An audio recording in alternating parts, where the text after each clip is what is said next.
یہ جو آنے والی صدی ہے اور یہ جو آنے والا وقت ہے، جو دنیا کے اندر ایک اسلامی ایک انقلاب آئے گا نا، وہ پاکستان سے تو نہیں آئے گا۔ جو ریولوشن آئے گا، جو صحیح اسلام نظر آئے گا، جو پریکٹس کرتے ہوئے لوگ نظر آئیں گے، اور پوری دنیا کے اندر جو خاص طور پہ دین کا کام کرتے ہوئے نظر آئیں گے، وہ یو کے نوجوان ہوں گے اور وہی کریں گے۔ کسی مسلم اکثریتی علاقے سے مسلم اقلیتی علاقے میں جانے کی کنڈیشن میں یہ آپشن ٹھیک ہے لینا، یا you have to leave where you are? وہاں کا اسٹوڈنٹ زیادہ انوالو ہے بنسبت یہاں کے، کہ وہاں کا بچہ قرآن زیادہ اچھا پڑھتا ہوگا، بڑی بڑی صورتیں یاد ہوں گی، اسلام کے بارے میں اس کے پاس نالج ہوگی۔ یہاں پر شور شرابہ بہت ہے، لیکن آپ کسی سے بھی پوچھ لیں، ان کو بیسک اسلام کا نہیں پتا۔ اگر آپ فوکس کر کے کام کرنا چاہتے ہیں تو ایک شادی کریں۔ لیکن آپ کی اس بات پہ ان سے لڑائی نہ ہو جائے مفتی طارق مسعود صاحب سے۔ مفتی طارق مسعود صاحب سے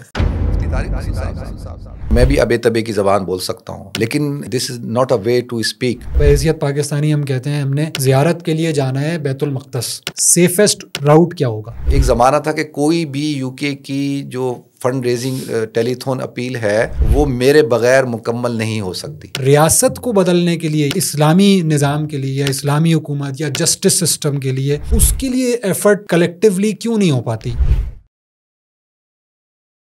السلام علیکم، welcome to Asad Ijaz podcast, اور آج کی میری ایپیسوڈ میں میرے مہمان ہیں مفتی عبدالوہاب صاحب۔ سر السلام علیکم۔ وعلیکم السلام۔ کیسے ہیں؟ کیسے ہیں آپ؟ ٹھیک ہیں؟ اللہ کا شکر، آپ بتائیں۔ بہت خوشی ہو رہی ہے آپ سے مل کے، بہت شکریہ، اور بہت بہت شکریہ آپ نے مجھے انوائٹ کیا۔ محبت ہے سر آپ کی، آپ آئے ہمارے اسٹوڈیو میں۔ ماشاءاللہ آپ کے نام کے ساتھ مفتی لگا ہوا ہے، پھر آپ چیریٹی کا بھی کام کرتے ہیں، پاکستان ریزڈ اینڈ بورن، اور اب یو کے اندر اور پوری دنیا کے اندر۔ سر اتنی ساری چیزوں تک پہنچنے میں آپ کا سفر کہاں سے شروع ہوا؟ یہ جو سفر ہے اس کی تو اگر میں یہ کہوں کہ میں نے جو حفظ کیا تو اس وقت مجھے اچھی طرح یاد ہے کہ میری ایج تھی 1984 میں نے حفظ کیا تھا، تو آلموسٹ میرے خیال میں اس وقت 10 سال کا تھا۔ اوکے، تو 10 سال کی عمر میں تو حفظ کر لیا تھا، تو آپ اندازہ لگا سکتے ہیں کہ سفر کتنی عمر میں شروع کیا میں نے۔ تو 7 سال کی عمر میں مدرسے میں داخل ہوا۔ ٹھیک ہے۔ تو جو بچوں کے کھیلنے کودنے کے دن ہوتے ہیں، تو بس اس وقت سے شروع ہے سفر، اب ختم نہیں ہو رہا، اور اتنا سفر ہے کہ اب سفر مجھ سے جان چھڑا رہا ہے، میں اس سے جان چھڑا رہا ہوں۔ لیکن آپ لوگ ماشاءاللہ کافی سارے بھائی ہیں، جی پتہ لگا۔ تو آپ کا کون سا نمبر ہے، اور اس سفر میں بھائیوں نے تنگ کیا، سپورٹ کیا، یا ان کا کتنا کردار ہے آپ کے یہاں تک پہنچنے میں؟ اچھا، میرا نمبر ہے 6، اور مجھ سے 2 چھوٹے ہیں۔ ویسے ہم 8 بھائی اور 3 بہنیں، ایک بہن کا انتقال ہو چکا ہے ماشاء اللہ۔ اور یہ حسن اتفاق ہے کہ میرے جو دادا تھے ان کی بھی 8 بیٹے تھے اور 3 بیٹیاں تھیں، اور پھر میرے والد صاحب جو تھے ان کی بھی 8 بیٹے اور 3 بیٹیاں۔ باقی جو میرے چچا تایا ہیں یا تھے ان کے سب کے 1 بیٹا 2 بیٹی 2 بیٹے 1 بیٹی ایسے۔ تو الحمدللہ ہم 11 بہن بھائی، اللہ کا فضل ہے۔ تو میرا نمبر 6 ہے جی بھائیوں میں، مجھ سے 2 چھوٹے ہیں۔ تو آپ کا یو کے کا جیسے کہتے ہیں کہ ٹریول یا وہاں پہ موومنٹ اور وہاں پہ رہنا کب سے شروع ہوا، کس ایئر سے، اور کیا وجہ بنی، کیا محرک بنا؟ اصل میں ایسا ہے کہ جب میں نے جب آنکھ کھولی تو یو کے ہمارے گھر میں بڑا فیملیئر تھا۔ مطلب ایسا نہیں تھا کہ ہم، کیونکہ میرے جو چچا ہیں خاص طور پہ جو 2 چچا، ویسے تو میرے کافی رشتے دار وہاں رہتے ہیں، وہ 1958 میں یعنی انگلینڈ جا چکے تھے۔ تو آپ اندازہ کر سکتے ہیں کہ ارلی 60s میں، لیٹ 50s میں۔ تو جب میں نے آنکھ کھولی تو یو کے گھر میں چچا آ رہے ہیں جا رہے ہیں، چچا کا نام ہے، چچا انگلینڈ میں ہے، اور بچپن میں وہ ایک چچا میرے ان کی ریسٹورنٹ ہوتا تھا ویمبلے کے اندر، تو ویمبلے کا نام سننا شروع کر دیا۔ ایک ریسٹورنٹ ان کا ساؤتھ ہال میں ہوتا تھا، تو ساؤتھ ہال، پھر ایک لیسٹر میں ہوتا تھا، ایک لوٹن میں۔ تو بچپن سے ہی یو کے دماغ میں چل رہا تھا، لیکن کبھی یہ نہیں سوچا تھا کہ شاید میں بھی کبھی چلا جاؤں گا یو کے، یا وہاں جا کے سیٹل ہوں گا۔ تو یو کے کی تو یہی ہے کہ ماشاءاللہ کبھی میں نے ایسا تھا یہاں سے لاہور جا رہے ہیں، ہاں نہیں، ہمارے لیے ایسا نہیں تھا کہ ہم جا سکتے، لیکن یہ تھا کہ یو کے ساتھ مناسبت اس طور پہ تھی۔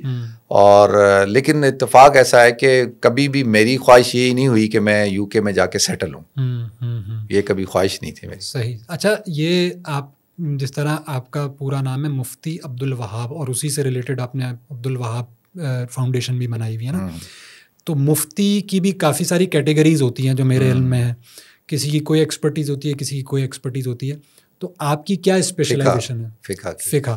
تو اس کے اندر ایک تو ہوتا ہے کہ جیسے کہتے ہیں دارالفتہ سے ریلیٹڈ, یا آپ فتویٰ دینے کی پوزیشن میں کچھ اسپیسیفک ٹاپکس ہوتے ہیں جو کہ آپ کہتے ہیں کہ یار ہی اسپیشلائزڈ ان یہ خاندان کے مسائل یا وراثت کے مسائل یا اصل میں اس وقت جو پوری دنیا کے اندر جو مسائل چل رہے ہیں بدقسمتی سے ہم مسلمانوں کے وہ دو ہی چل رہے ہیں, ایک طلاق کے اور ایک وراثت کے. زیادہ تر لوگ انہی چیزوں کے حوالے سے پوچھنے کے لیے آتے ہیں اور انہی پہ گفتگو کرتے ہیں.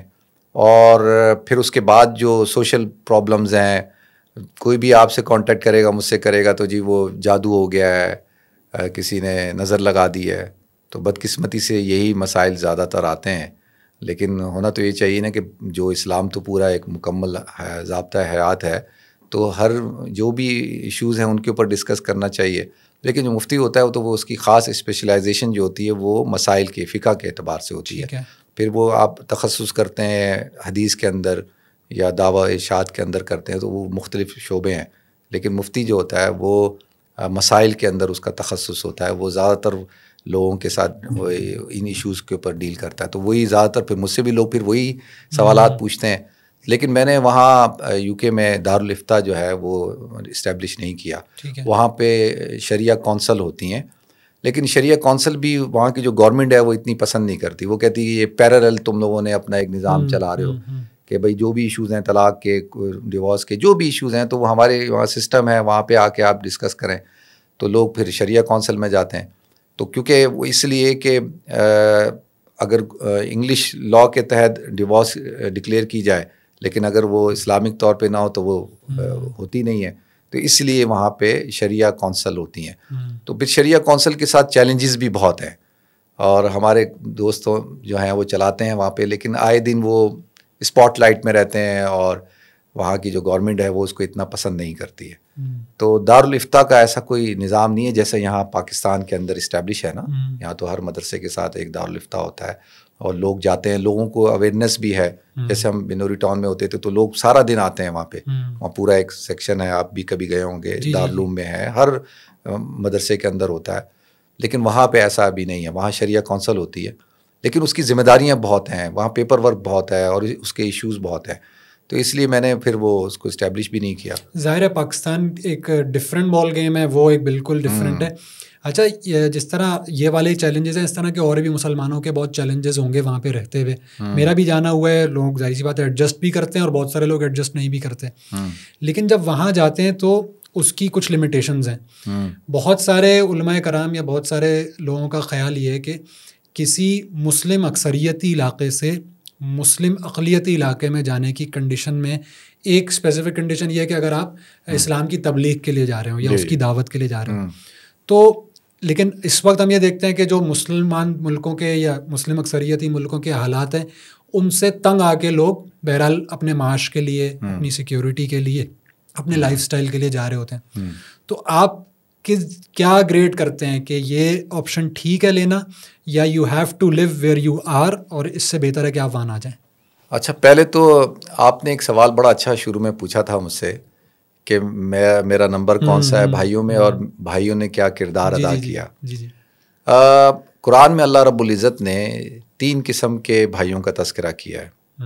ایک حابیل اور قابیل کا, اور پھر ایک حضرت یوسف علیہ السلام اور ان کے بھائیوں کا, اور ایک حضرت موسیٰ علیہ السلام اور ایک حضرت ہارون علیہ السلام کا. ٹھیک ہے. تو عام طور پر میں سمجھتا ہوں کہ ہم سب, آپ کے بھی بھائی ہوں گے, ہر ایک خاندان میں ہوتے ہیں بھائی, تو ہمیں اپنے آپ کو دیکھنا ہوتا ہے کہ ہم حابیل والا رول ادا کر رہے ہیں یا قابیل والا رول ادا کر رہے ہیں, ہم یوسف کا رول ادا کر رہے ہیں یا یوسف کے بھائیوں کا رول ادا کر رہے ہیں, یا ہم حضرت موسیٰ علیہ السلام والا رول ادا کر رہے ہیں یا ہارون, حالانکہ وہ تو دونوں ایک دوسرے کو سپورٹ کرتے تھے.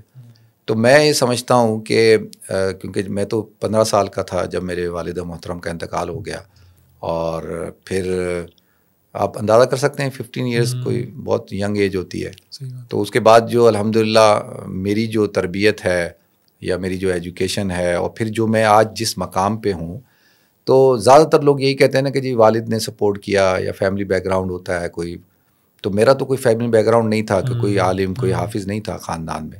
والد صاحب کا شوق تھا اور انہوں نے بنوایا.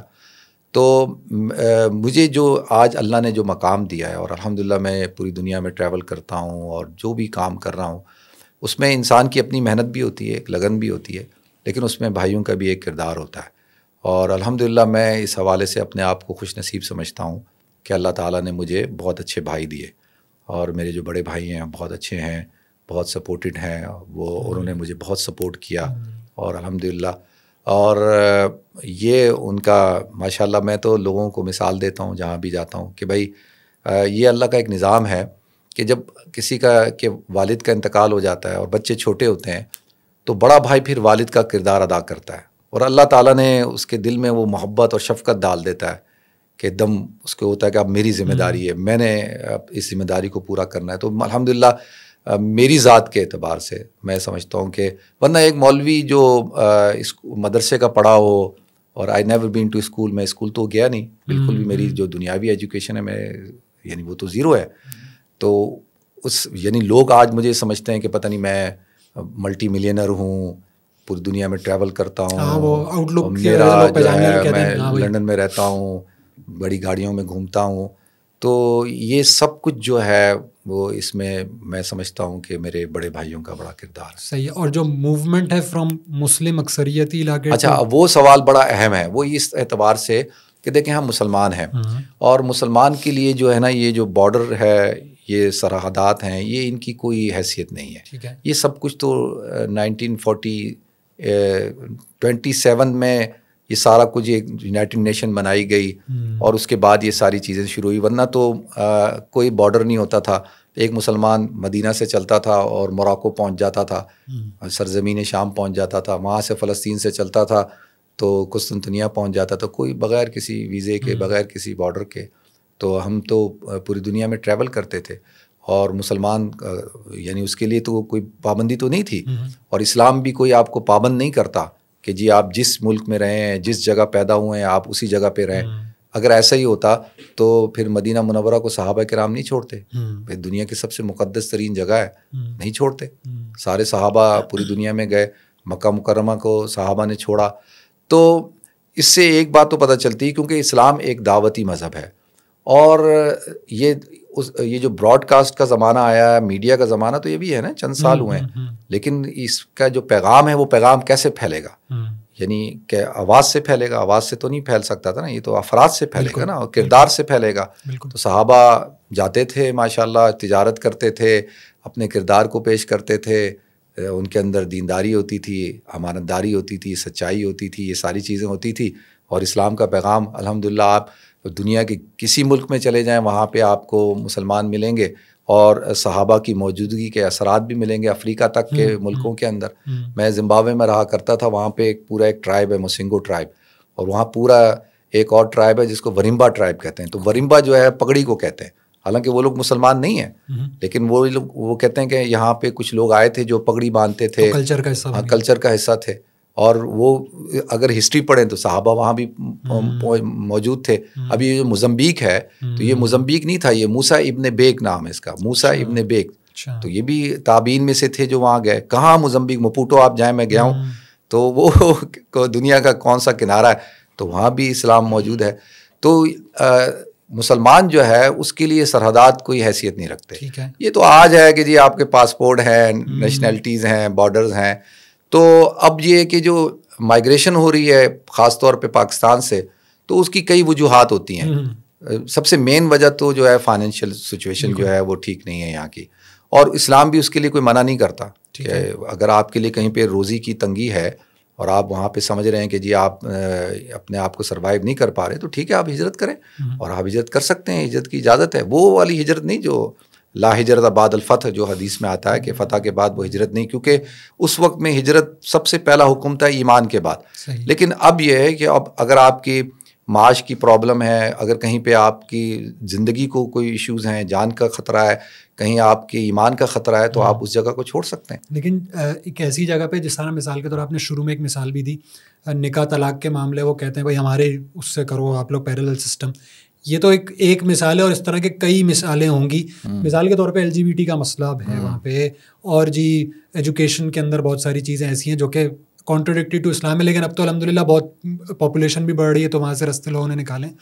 لیکن جانتے بوجھتے مجھے پتا ہے کہ اچھا میں یہاں پہ اچھا پریکٹس کر سکتا ہوں, کویسچن انورٹیڈ کاماز میں, اور میں وہاں پہ جاؤں تو مجھے یہ والے پرابلمز آئیں گے, اسلام کی کور کے اوپر عمل کرتے ہوئے مجھے پرابلم ہوگی. تو کیا میرے لیے ٹھیک ہے وہاں پہ موو کرنا؟ کسی, اور میں یو کے کی بات نہیں کر رہا, میں کسی بھی دنیا کی. اچھا چلیں, اس وقت تو میں کیونکہ لنڈن میں رہتا ہوں, جی تو میں وہیں کی بات کر لیتے ہیں ہم. میری خواہش ہوگی کہ جیسے نعمان شاہ آتا رہتا ہے, آپ بھی آئیں اور ہم آپ کو دعوت دیتے ہیں, آپ وہاں آئیں اور میں آپ کو وہاں پہ وزٹ کراؤں گا. یہ جو ابھی رمضان گزرا ہے نا, رمضان میں تراویح کے بعد لنڈن کی تمام ہائی اسٹریٹ پہ آپ چلے جائیں تو آپ کو ایسا نہیں لگے گا کہ آپ کسی غیر اسلامی ملک کے اندر, آپ کو لگے گا کہ یہ تو میں اسلامی ملک کے اندر آ گیا ہوں. ہماری بچیوں نے حجاب لیے ہوں گے, اسکارف لیے ہوں گے, لڑکے, یعنی میں ابھی جمعے کا دن تھا, میں اپنی بیٹی کو کالج چھوڑنے جا رہا تھا تو میں نے دیکھا کہ بچے جبے پہن کے جا رہے ہیں. One of the best college ہے ہیرو کا, اس کے اندر تصور نہیں, یعنی یہاں پہ اگر کوئی اچھا کالج ہو, یہاں پہ کون سا نکسر ہے یا جو بھی ہے, تو اس کے اندر آپ امامہ باندھ کے اور جبہ پہن کے جا سکتے ہیں, اگر آپ کی داڑھی بھی نہ ہو, یعنی چھوٹی داڑھی ہو بالکل. جی تو وہ کہے گا, بھائی ٹیچر کہے گا کیا ہو گیا, کہاں سے آ رہے ہو.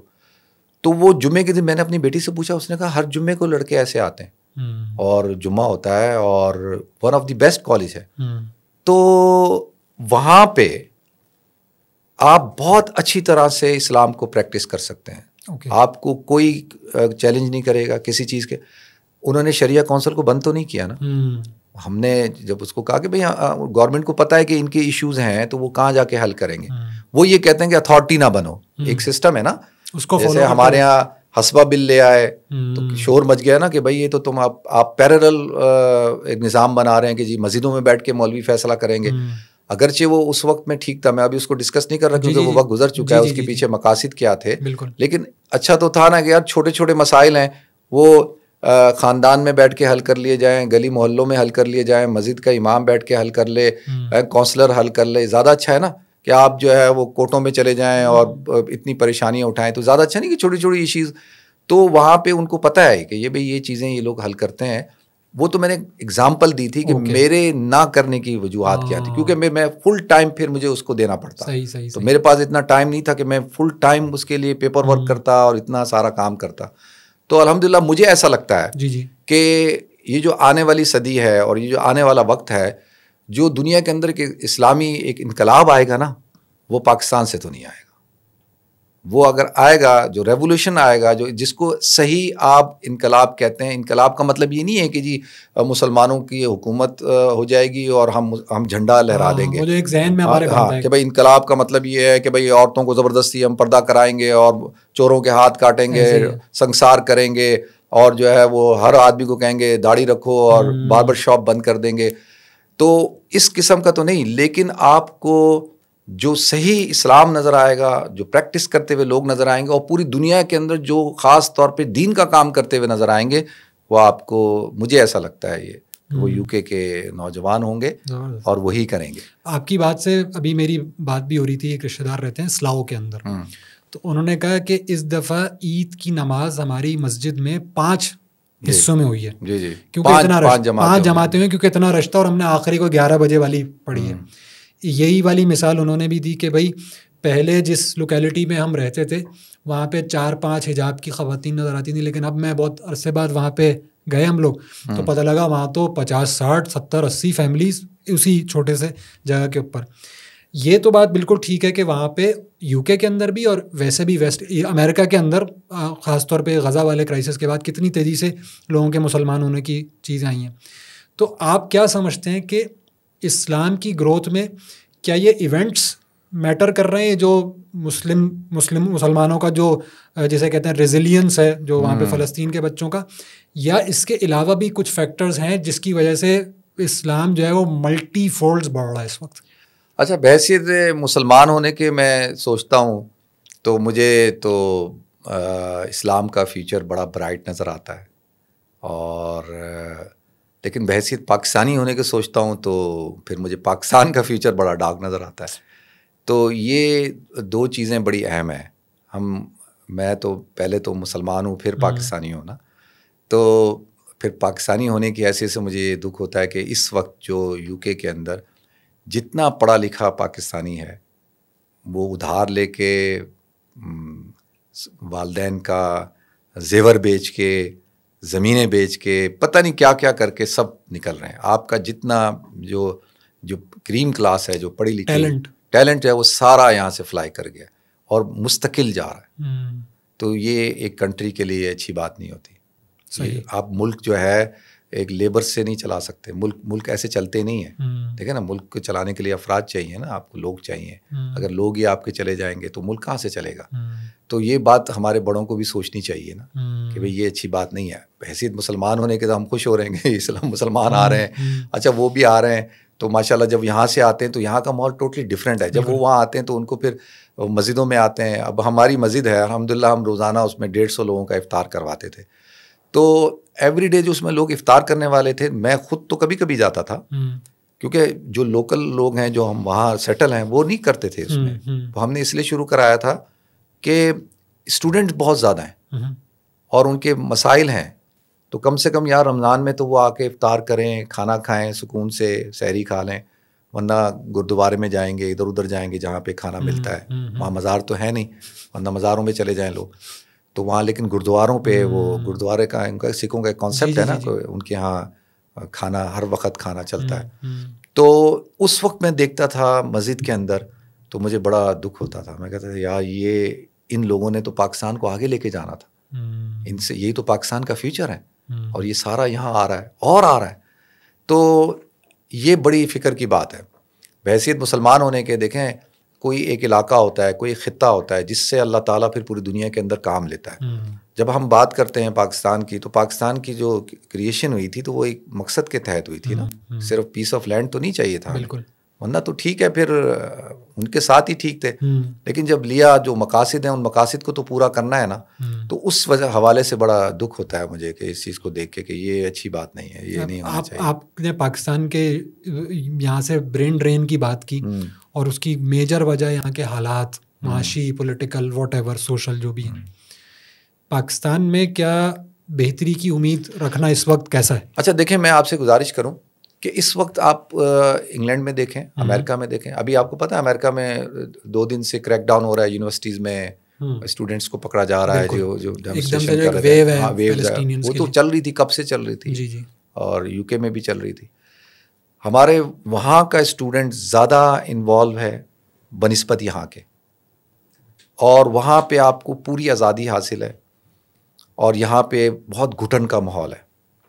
دیکھیں جن ملکوں میں تو بادشاہت ہے نا, وہاں تو وہاں کے جو رہنے والے ہوتے ہیں, سٹیزنز ہوتے ہیں, انہوں نے تو ذہنی طور پہ اپنے آپ کو تیار کیا ہوا تھا کہ بھئی یہاں پہ کنڈم ہے, کچھ بات کر نہیں سکتے. ان کا لاوا ان کے اندر ابل رہا ہوتا ہے, اور وہ ہم نے دیکھا عرب اسپرنگ کے اندر کہ وہ کس طرح کا لاوا ابلا پھر. بالکل. تو اس وقت جو جہاں جن اسلامی ملکوں میں کنڈم ہے, تو ان کو بھی سوچنے کی ضرورت ہے کہ ان کا جو سٹیزن ہے وہ اپنا غصہ کہاں نکالے گا. دیکھیں ہم نے یہاں پہ پاکستان میں جیسے بھی آپ کہہ لیں, ایک ڈیموکریٹڈ ملک ہے نا, جمہوری ملک ہے کہنے کو, تو لوگوں نے اپنا غصہ نکالا ووٹ کے ذریعے سے. وے آؤٹ ہے, لوگ نکلے. لوگوں نے آپ نے کہا کہ جی لوگ نہیں نکلیں گے, لوگ نکل آئے, لوگوں نے ووٹ دینا شروع کر دیا. آپ نے کہا کہ اس ملک کی جو ہے, یہ ملک کی ترقی کی وجہ نہ ہونے کی وجہ یہ ہے کہ یہاں کا جو مڈل کلاس ہے وہ پالیٹکس میں انوالو نہیں ہوتا. تو مڈل کلاس نے کہا اچھا جی ہم انوالو ہوتے ہیں, وہ بھی نکل آئے. تو کہیں نہ کہیں لوگ اپنی آواز کو اٹھا رہے ہیں, لوگ اب مان نہیں رہے. لوگ کہہ رہے ہیں کہ نہیں ہم نے جو ہے وہ چینج لانا ہے. اب جو قوتیں چاہتی ہیں کہ چینج نہ آئے, وہ چاہتی ہیں کہ لوگوں کو اس سسٹم سے مایوس کر دیا جائے. تو یہاں سے نکلنے کی ایک مین وجہ, دیکھیں خوشحال لوگ بھی یہاں سے نکل رہے ہیں. وہ کیوں نکل رہے ہیں؟ وہ کہتے ہیں یہاں ایک گھٹن کا ماحول ہے, یہاں پہ ہم وہ زندگی جو زندگی ہم جینا چاہتے ہیں ہم زندگی جی نہیں سکتے.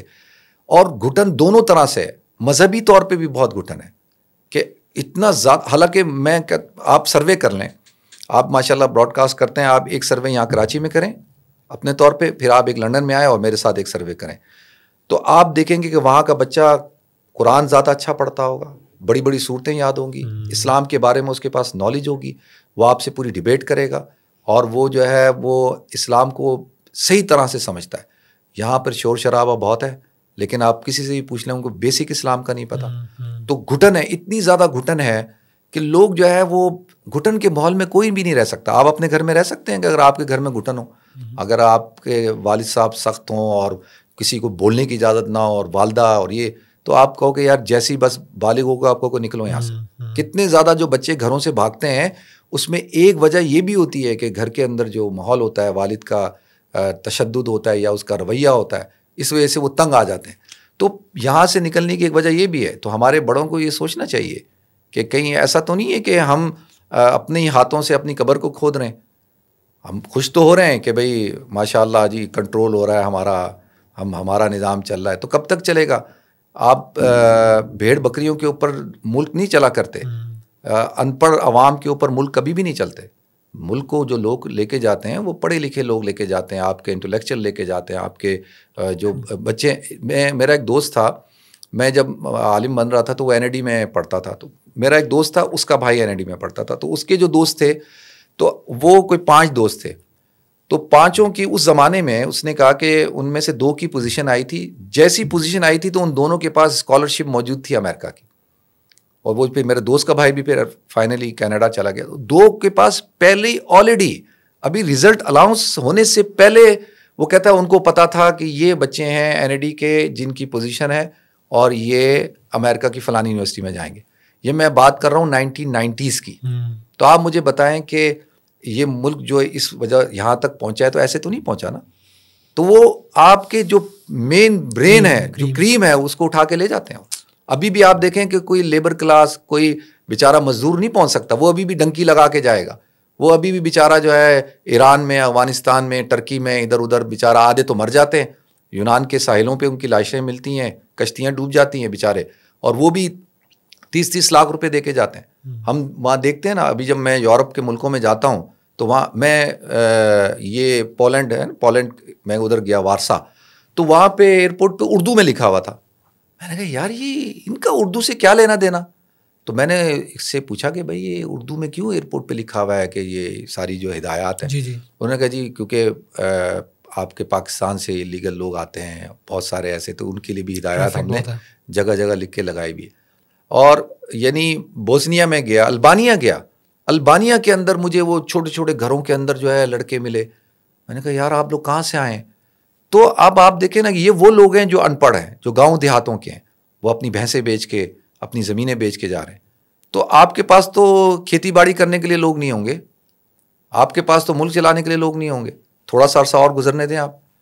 تو اور پھر باقاعدہ فرانس کے اندر یہ بات میں اس لیے کر رہا ہوں کہ ایک لڑکا مجھے ملا, میں نے وہاں ہمارے ایک دوست ہیں, میں نے ان کو کہا یار اس کا آؤٹ پاس بنوائیں اور اس کو واپس جانا ہے.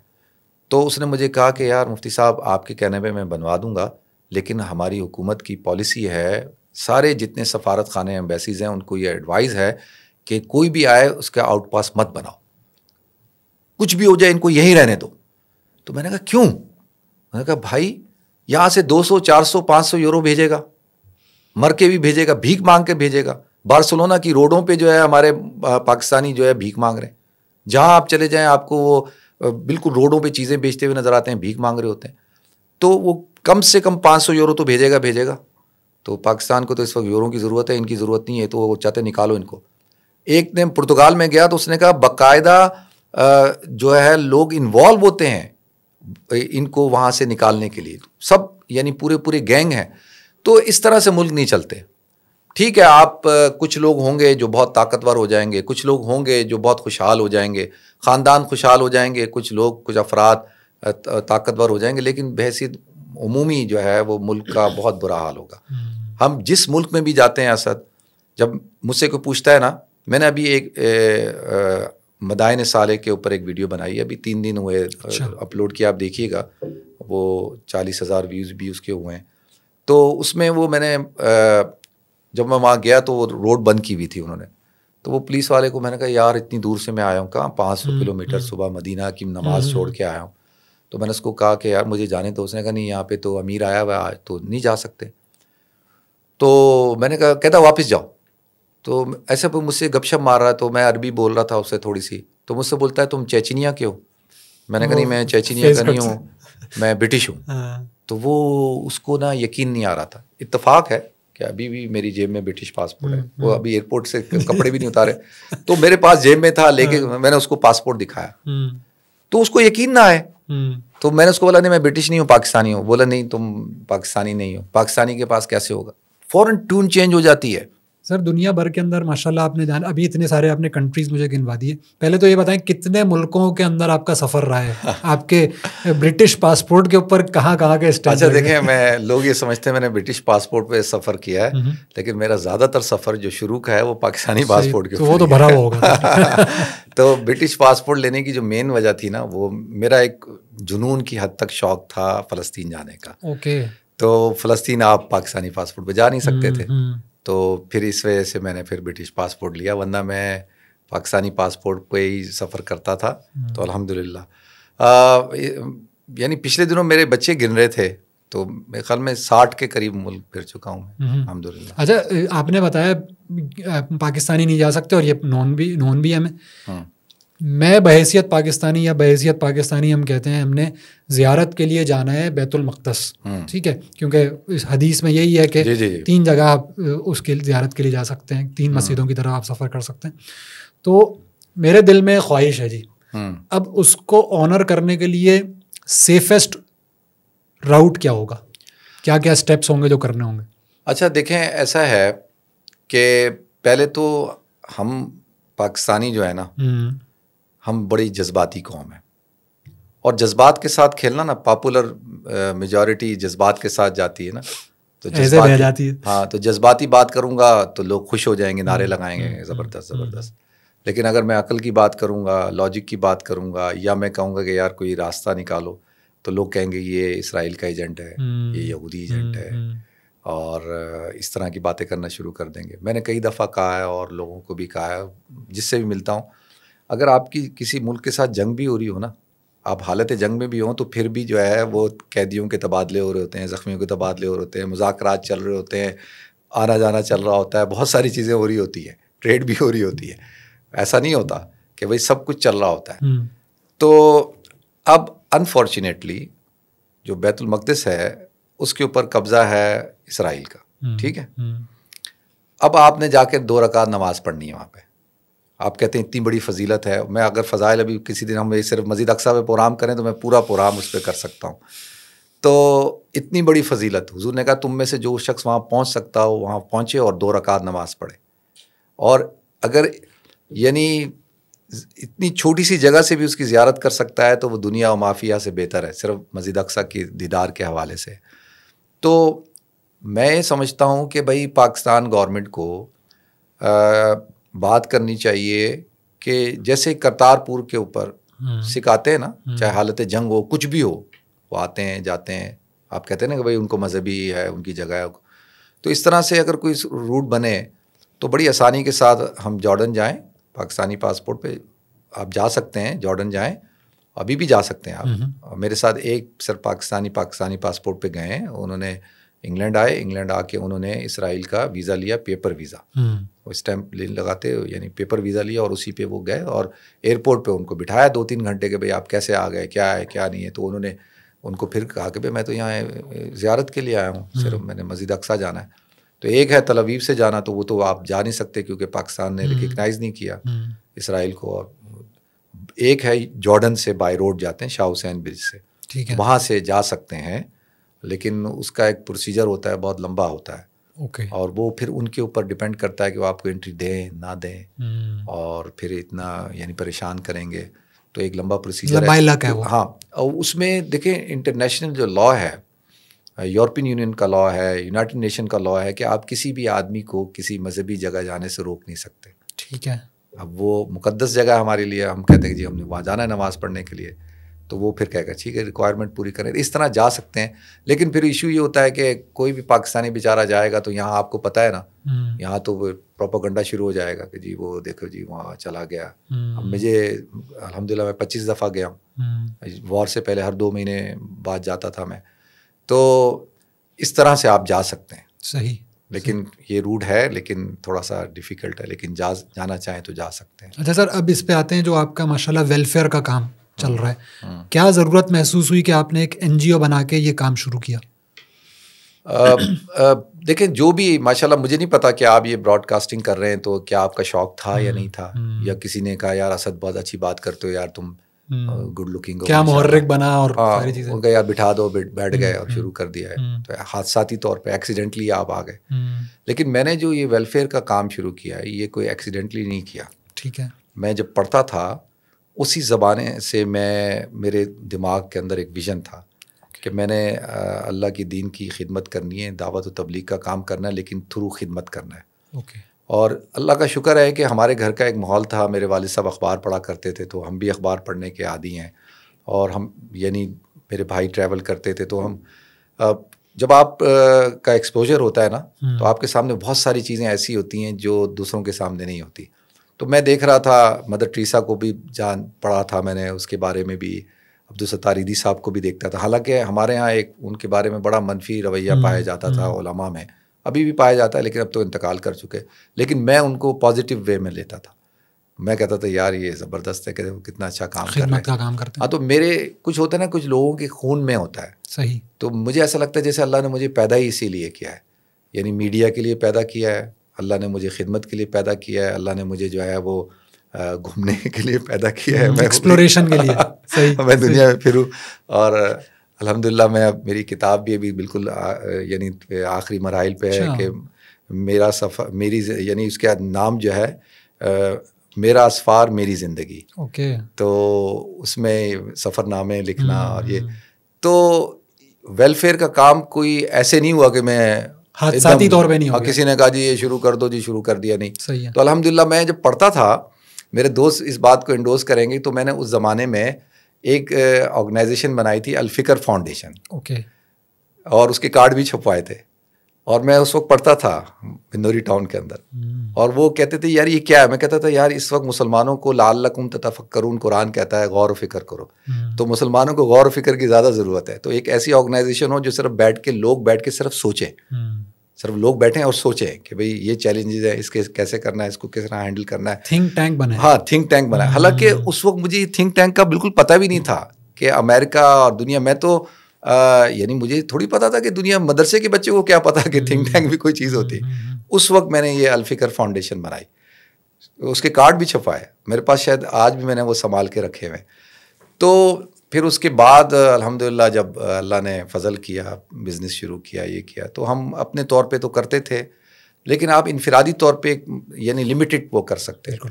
لیکن جب آپ ایک نظام بناتے ہیں, آرگنائزیشن بناتے ہیں, تو آپ پھر بڑے پیمانے پہ کر سکتے ہیں. پھر میں جب UK گیا تو UK کے اندر اللہ نے مجھ سے, پھر میں دا سٹیزن فاؤنڈیشن جو پرنس چارلز کی چیریٹی ہے اس کے لیے فنڈ ریزنگ کرتا تھا, میں LRBT کے لیے کرتا تھا, دا سٹیزن فاؤنڈیشن کے لیے کرتا تھا, مسلم ایڈ کے لیے کرتا تھا, اسلامک ریلیف کے لیے کرتا تھا.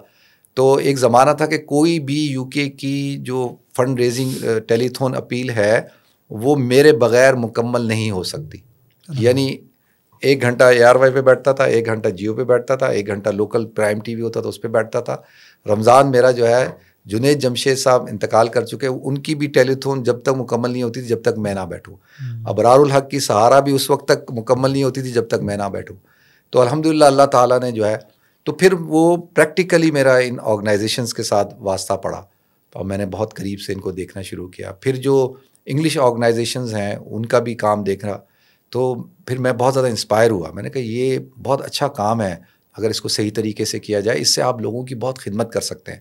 لیکن رائٹ ناؤ میں ابھی آیا ہوں ایئرپورٹ سے, سیدھا نماز پڑھی ہے جی, اور سیدھا وہاں گیا ہوں. اور میں آپ کو یعنی اللہ کو حاضر ناظر جان کے کہہ رہا ہوں کہ مجھے جتنی خوشی ان لوگوں کی خدمت کر کے ملتی ہے نا, اور ایسے لوگوں سے ملتی ہے, تو میں یہ سمجھتا ہوں کہ اللہ تعالیٰ نے ایک بچے کو جو فرش پہ بیٹھ کے جس نے پڑھائی کی ہو اور جو اسکول بھی نہ گیا ہو, اور اللہ تعالیٰ اس سے پوری دنیا میں کام لے رہا ہو, اور پورے UK یورپ میں اللہ کا شکر ہے پہچان ہے الحمدللہ. چلیں تھوڑی ہے لیکن اچھی ہے, لوگ اچھے نام سے یاد کرتے ہیں. تو یہ اس میں یہ سارا کمال ہے, یہ سب فضل ہے اللہ کا, اور ان لوگوں کی دعائیں. صحیح. جو یہ آج جو مائیں بہنیں دعائیں دے رہی تھی, ایک خاتون تھی وہ مستقل دعا کر دے رہی تھی. اچھا میں نے اس سے جب نام پوچھا تو نام مجھے اس کا ایسا کوئی لگا, ہندو ہے. میں نے کہا ہوگا بھی, گاروں سے آئیں, سندھ سے آئیں. تو اس نے کہا میں تو ہندو ہوں, اور وہ دعائیں دے رہی ہے. تو اب آپ دیکھیں نا, ہم تو یہ نہیں دیکھ رہے کہ نہیں ہندو ہے, کرسچن ہے, کون ہے, بیچاری کے 8 سال سے آپریشن نہیں ہوئے ہوئے. تو یہ چیزیں مجھے موٹیویٹ کرتی ہیں. ورنہ کس کا دل چاہتا ہے, ابھی میں کل سندھ جاؤں گا, مسجدوں کا افتتاح کرنا ہے اور کام ہے, واٹر ویل, ہینڈ پمپ, تو یہ کوئی اتنا آسان کام نہیں ہوتا. ہم ہمیشہ جیسے کہیں پہ بھی جاتا ہوں تو جب ڈیزاسٹر آیا ہوتا تو وہاں جاتے ہیں نا, تو وہ کوئی پکنک پوائنٹ نہیں ہوتے, بالکل وہاں پہ پین ہوتا ہے. جو ترکی کے اندر زلزلہ آیا تھا, احمد صاحب کو بھی لے کے گیا تھا میں, جب فوراً وہاں پہنچا تو میں کئی دن تک سو نہیں سکا تھا, جو میں نے وہاں حالات دیکھے تھے. جب موراکو میں آیا, پھر پاکستان میں جب آیا, پھر اس طرح سے جب سیلاب آیا, تو جب ہم جاتے ہیں تو تصویروں میں تو بہت اچھا لگتا ہے نا, لیکن جب آپ پریکٹیکلی کام کرتے ہیں تو جو موٹیویشن ملتی ہے, تو میں سمجھتا ہوں کہ یہ بحیثیت مسلمان ہونے کے اللہ نے جو مجھے مقام دیا ہے, اس مقام سے میں پے بیک کروں. میں اس جو اپنی پاپولیرٹی ہے, میں اپنی ذات کے لیے تو پاپولیرٹی یوز نہیں کرتا کہ بھائی میں کوئی ایکٹر تو ہوں نہیں, نہ کوئی میں کوئی جیسے ماشاء اللہ براڈ کاسٹرز ہوتے ہیں, ایسا بھی نہیں ہوں. میں تو ایک مولوی ہوں, میرے پاس تو لوگ آتے ہیں, آپ آئیں گے یار مفتی صاحب فلاں کا انٹرویو کر لو, میں کہتا ہوں آ جاؤ بھائی کر لو. تو پے بیک کرنے کی میں نے میرا جو سوچا کہ یار اللہ نے اتنی پاپولیرٹی دی ہے, تو اس کا بہتر طریقہ یہ ہے کہ اللہ کی مخلوق کو واپس دیا جائے جو اللہ نے عزت دی ہے اس کے ذریعے سے. اچھا, آپ ماشاء اللہ یہ تو امیزنگ جاب ہے جو بھی لوگ کر رہے ہیں, ایدھی صاحب نے کیا, آپ کر رہے ہیں, XYZ جتنے بھی فاؤنڈیشنز ہیں, جتنا بھی یہ کام ہم ڈال لیں ایسا لگتا ہے مسئلہ تو کبھی ریزالو نہیں ہو رہا. مطلب ہم جتنا بھی دیکھ لیں تو NGOs کا جو امپیکٹ ہوگا وہ 0.1% آف دا پرابلمس کے اوپر ہوگا, اور کلیکٹیولی NGOs بھی, کیونکہ اصل مسئلہ تو وہاں پر لائے کر رہے ہیں نا, جو ریاست نے کرنا ہوتا ہے, جو ریاست جسے کہتے ہیں کہ اپنی رسپانسبلٹیز پوری نہیں کرتی. تو ریاست تو بڑا خوش ہوگی کہ ایسی NGOs ہیں جو کہ ہمارا کام تھوڑا سا کر دیتی ہیں, لوگ مطمئن ہو جاتے ہیں. ریاست کو بدلنے کے لیے, یا جسے کہتے ہیں جو آپ نے شروع میں بھی ایک اس میں بات کی کہ اسلامی نظام کے لیے, یا اسلامی حکومت, یا جسٹس سسٹم کے لیے, یا اچھی گورنمنٹ کے لیے, یا ایسے سوشل سسٹم کے لیے جو کہ گورنمنٹ سب کی آنکھوں کا آپریشن کرائے, گورنمنٹ پانی فراہم کرے, گورنمنٹ کنویں کھدوائے, گورنمنٹ مسجدیں بنائے, اس کے لیے ایفرٹ کلیکٹیولی کیوں نہیں ہو پاتی؟ یہ مطلب بہت اچھا کام ہو رہا ہے ماشاء اللہ کرتے ہیں, لیکن کیوں نہیں ہو پاتا؟ اچھا, ایسا ایک چیز میں آپ کو تھوڑا سا کلیئر کر دوں کہ یہاں پہ مجھے لگتا ہے کہ جتنی NGOs یہاں رجسٹرڈ نہیں ہوں گی جتنی UK میں رجسٹرڈ ہیں. وہاں تو ہر بندے نے بالکل ایسے ہی, اور وہاں پہ وہ کام کرتی ہیں, ایسا ہی ہے, مختلف فیکٹرز میں کام کرتی ہیں, اور لوگ گورنمنٹ ان کو سپورٹ کرتی ہے, اور ہمیشہ ریاست پورا بوجھ نہیں اٹھا سکتی. اگریڈ. آپ کو افراد کو بھی اٹھانا ہوتا ہے, اداروں کو اٹھانا ہوتا ہے. وہاں پہ جو بڑی بڑی ملٹی نیشنلز ہیں, جو بڑے بڑے جو کارپوریٹ جو بینکس ہیں یا گروپس ہیں, وہ بھی بہت چیریٹی کا کام کرتے ہیں, CSR فنڈ کے تحت. تو وہ اس میں پھر گورنمنٹ تو ظاہر سی بات کرتی ہے. تو ایک چیز تو یہ اس کو ہمیں کلیئر کرنا ہے کہ جتنی بھی یہ جو NGOs ہوتی ہیں, چیریٹیز ہوتی ہیں, ان کا ہونا بہت ضروری ہوتا ہے, کیونکہ ریاست سم ٹائم ان جگہوں پہ ان لوگوں تک نہیں پہنچ سکتی جہاں تک. دیکھیں آپ ہیں اس علاقے کے اندر, آپ نے ایک چھوٹی NGO بنائی ہوئی ہے, آپ کو جو یہاں کے لوگوں کے مسائل کا پتہ ہے, ہو سکتا ہے ریاست کو نہ پتہ ہو, اور لیکن جتنی تیزی سے آپ اس مسئلے کو حل کریں گے. وہ اب کیٹرک کا آپریشن ہے UK کے اندر, اس کی جو ویٹنگ ہے وہ 6 to 8 month ہے, تو ریاست کر کے دے رہی ہے, لیکن 6 to 8 month ہے. اب 8 مہینے تک انتظار کرنا ہے اس نے, تو پھر جا کے اس کا کیٹرک کا آپریشن ہوگا, اور وہ پھر جا کے پرائیویٹ کروا لو, اور پھر یا کوئی NGO کروا دے. تو اس سے پتہ چلتا ہے کہ NGOs کا ہونا بہت ضروری ہوتا ہے. لیکن اب ہمارے ہاں ایک جو ایشو ہے نا, وہ یہ ہے کہ NGOs کا غلط استعمال بھی ہوتا ہے, اور میں اس میں بلیم کروں گا سب سے پہلے تو امریکہ کو, کہ اس نے کچھ NGOs کو یوز کیا افغانستان کے اندر, پاکستان کے اندر, جیسے اسامہ بن لادن کو جنہوں نے ٹریس کیا, تو وہ کون لوگ, پولیو ویکسینز کے پروسیس کے. اس قسم کے جب کام ہوں گے تو پھر لوگوں کا اعتماد ختم ہو جائے گا. ایسا ہی ہے. تو اب لوگوں کا جب اعتماد ختم ہوگا تو پھر لوگ آپ کو شک کی نگاہ سے دیکھیں گے.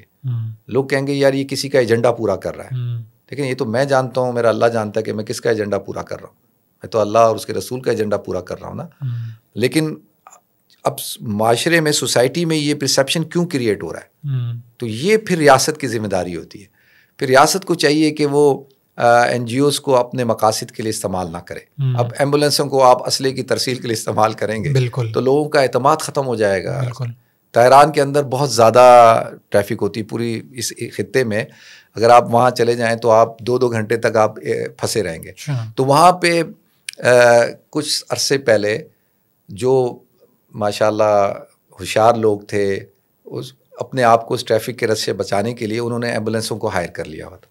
وہ اس میں بیٹھتے تھے, ہارن بجتا تھا, آفس پہنچ گئے, کام پہ پہنچ گئے. اپرچونسٹ. ہاں. تو وہ جب گورنمنٹ کو بات پتہ چلی تو اب بہت سخت ایکشن لیا گیا. یعنی ایسی سزائیں دی گئی کہ اب کوئی آدمی تصور نہیں کر سکتا کہ میں نے یہ غلط کام کرنا ہے. ہمارے یہاں ہارن بج رہا ہوتا ہے تو ہم جگہ نہیں دیتے کیونکہ ہمیں ہوتا ہے پتہ نہیں یار یہ جینوین بھی ہے یا نہیں ایسے ہی بجا رہا ہے. لیکن انگلینڈ کے اندر ہوگا تو سارے ہم راستہ دے دیں گے. ہم یہ سوچ ہی نہیں سکتے کہ وہ یہ جینوین نہیں ہے. ہم کہیں گے نہیں جیسا بھی یہ صحیح ہے, اس کو راستہ دینا ہے, یہاں نہیں دے رہے. تو یہ کام ریاست کا ہوتا ہے, تو ریاست کو اپنا کام کرنا چاہیے. اچھا سر, آپ کی فاؤنڈیشن کیٹریک کی سرجریز کے علاوہ کیا کیا کام کرتی ہے اور صرف پاکستان میں کرتی ہے؟ اچھا, ہم اس وقت ہم جو ہے وہ پاکستان تو ہمارا مین ملک ہے اور یہی فوکس ہے ہمارا, لیکن اس وقت ہم کام کر رہے ہیں مراکش کے اندر اور افغانستان کے اندر اور یوگانڈا کے اندر, اور پائپ لائن میں ہے نیپال اور سری لنکا. تو انشاءاللہ اس آنے والے سال میں ہم نے نیپال میں اور سری لنکا میں شروع کرنا ہے. اور یہ کیٹرک تو ایک وہ ہے نا, ہمارے کئی پروجیکٹ ہیں. ہمارا روزگار کا پروجیکٹ ہے ہمت کرو آگے بڑھو. ہم بائکا لوگوں بچوں لڑکوں کو لے کے دیتے ہیں, آٹو رکشا لے کے دیتے ہیں لوگوں کو. اور اسی طریقے سے یہ ہمارا روزگار پروجیکٹ ہے, ہم سوئنگ مشینیں دیتے ہیں خواتین کو. اسی طرح سے واٹر پروجیکٹ ہے واٹر فار لائف, یہ ہینڈ پمپ اور واٹر ویل بنا کے دیتے ہیں, سندھ کے اور بلوچستان کے اندر لگا کے دیتے ہیں. اسی طرح ہمارا مساجد کا ہے, ہم مساجد تعمیر کرتے ہیں سندھ میں, بلوچستان میں. الحمدللہ بھی ہم نے ایک خیبر پختونخوا میں بھی تعمیر کی ہے. تو اس کے بعد ہمارا جو ہے یہ آئی کا بھی ہے. پھر فوڈ پیک, ہم رمضان میں فوڈ پیک ڈسٹریبیوٹ کرتے ہیں. پھر ہمارا قربانی پروجیکٹ ہے. اس طرح پہ لوگوں کی یعنی لوگ آتے رہتے ہیں کچھ نہ کچھ, یعنی یہ سارے ہمارے پروجیکٹس ہیں. اچھا, آپ ابھی تذکرہ بریک میں ہو بھی رہا تھا کہ باقی این جی اوز کے ساتھ بھی آپ کا کچھ, یا سمجھیں کہ وہ نعمت اللہ خان صاحب کے ساتھ بھی اور الخدمت کے ساتھ بھی یا تھوڑا سا ہوگا رابطہ. وہ کیا اسٹوری ہے جو نعمت اللہ خان صاحب نے آپ کے ساتھ کوئی کام کیا یا آپ کے ذریعے سے کچھ کام کیا؟ ایسا ہے کہ جو ابھی تو الخدمت ابھی ریسنٹلی یو کے میں رجسٹرڈ ہوئی ہے. اچھا. لیکن اس سے پہلے دنیا کے مختلف ممالک میں جو جماعت اسلامی ہے اس کے جو افراد ہیں وہ مختلف نام سے کام کرتے ہیں. ٹھیک ہے. اور وہ انگلینڈ میں یو کے اسلامک مشن کے نام سے ان کی آرگنائزیشن ہے. وہ صرف چیریٹی کا کام نہیں کرتے, دعویٰ کا کرتے ہیں. ان کی مساجد ہیں بہت ساری. تو میں ان کے ساتھ کافی انوالو رہا. اچھا, یہ میری جو الوہاب فاؤنڈیشن ہے یہ تقریباً اس کو 12 سال ہو گئے. تو اس 12 سال سے پہلے کچھ سال بعد میں بھی میں سب آرگنائزیشن کے لیے کام کرتا تھا. بتایا بالکل ہر ٹرانسمیشن ہر اس میں. تو اب یہ اللہ کی طرف سے تھا کہ اللہ نے عزت دی تھی. تو یو کے اسلامک مشن کے کئی پروجیکٹس تھے واٹر کے اور ان چیزوں کے. تو وہ یہاں پہ نعمت اللہ خان صاحب اس وقت ان کے امیر ہوتے تھے نا یہاں پہ. تو جب میں آیا وہاں انگلینڈ سے آیا تو وہ پھر ہمارے یہاں میزبان تھے. تو ان کے ساتھ میں نے سفر کیا ہے یہ سندھ کے اندر اور مختلف جگہوں پہ ہم نے جو پروجیکٹ کیے تھے جس کے لیے میں نے فنڈ ریزنگ کی تھی. تو ان کی خواہش یہ تھی کہ یار آپ دیکھیں اپنی آنکھوں سے. تو وہ اس وجہ سے پھر میں نے LRBT کے ساتھ بھی اور سٹیزن فاؤنڈیشن کے ساتھ اور مسلم چیریٹی ہوتی تھی اس کے ساتھ جس کے جنید جمشید وائس پریزیڈنٹ تھے. تو مجھے ایسا لگتا ہے کہ اللہ تعالیٰ نے میری ٹریننگ کرانی تھی. جب آپ کی ٹریننگ ہوتی ہے نا تو جب میں ان کے ساتھ کام کر رہا تھا تو یہ تو بڑی آرگنائزیشن ہے نا. Citizen foundation one of the biggest organisation in the world. اور وہ LRBT بھی اور اسی طرح سے دا پرنسس چیریٹی. تو وہ میری ٹریننگ ہو گئی اور اس سے پھر میرے کانٹیکٹ بھی بنے نا. آج الحمدللہ UK کے اندر جو ہے وہ جو بھی چیریٹیبل آرگنائزیشن ہوگی وہ مجھے یا میں جانتا ہوں گا یا وہ مجھے جانتے ہوں گے. تو نیٹ ورکنگ ہوتی ہے, کنیکشنز ہوتے ہیں, پھر سیکھنے کو ملتا ہے. کیونکہ UK کے اندر چیریٹی رجسٹرڈ کرنا اور پھر اس سے پوری دنیا میں کام کرنا اتنا آسان نہیں ہے. اور ایک مولوی کے لیے تو بالکل, کیونکہ ہماری تو ایجوکیشن مدرسے کی ہے. تو الحمدللہ میری ٹیم ہے پوری. تو اس کا پیپر ورک ہے, آڈٹ ہوتا ہے, اکاؤنٹس ہوتے ہیں, یہ ہوتا ہے, وہ ہوتا ہے. تو یہ سب چیزیں مجھے پھر سیکھنے کو ملی نا. بہت سارے لوگ حیران ہوتے ہیں کہ ایک مدرسے کا بچہ جو ہے وہ کیسے اتنی بڑی آرگنائزیشن چلا رہا ہے. تو اس کے اندر جو مین کردار ہے دوسری آرگنائزیشنز کا ہے جنہوں نے مجھے سپورٹ کیا اور جو آج تک سپورٹ کرتے ہیں. اور الحمدللہ ماشاء اللہ, ہم جیسے یمن میں ہم ڈائریکٹلی کام نہیں کر سکتے تھے تو ہم دوسری آرگنائزیشن کے ساتھ کرتے ہیں. سوڈان میں جن ملکوں میں ہم نہیں کر سکتے تو ہم اپنی جو UK کی دوسری چیریٹیز ہیں ان کے ساتھ کام کرتے ہیں. تو فائدہ ہی ہوا الحمدللہ, سیکھنے کو ملا نا. صحیح. اچھا آپ کی ویب سائٹ پر میں گیا تو وہاں پر ایک سیکشن تھا نکاح سروسز. یہ کیا اسٹوری ہے, تھوڑا سا اس کا بتائیں. بڑا انٹرسٹنگ لگتا ہے نا ہمارے, خاص طور پہ جن کی ایک ہوئی بھی ہوتی ہے ان کا دوسرے کا چانس بن رہا ہوتا ہے, دوسری ہوئی تو تیسرے کا چانس بن رہا ہوتا ہے.